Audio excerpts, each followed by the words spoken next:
Kosova duhet sa më shpejt sigurohet që ta ketë një qeveri të re dhe mos vazhdojmë me tutje Zoti Kurti.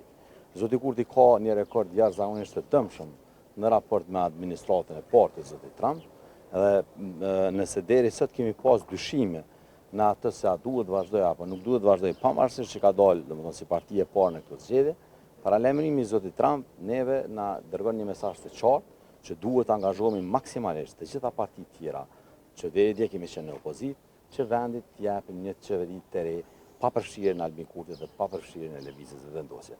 Përfshirja e Lëvizjes së Vendosjes dhe të Albin Kurtit në qeveri, pra në raport me administratën e presidentit Trump, do t'i bëj dëm vendit tonë.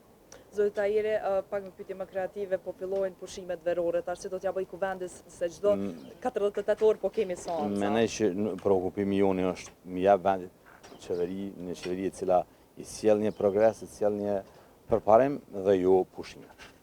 Faleminderit.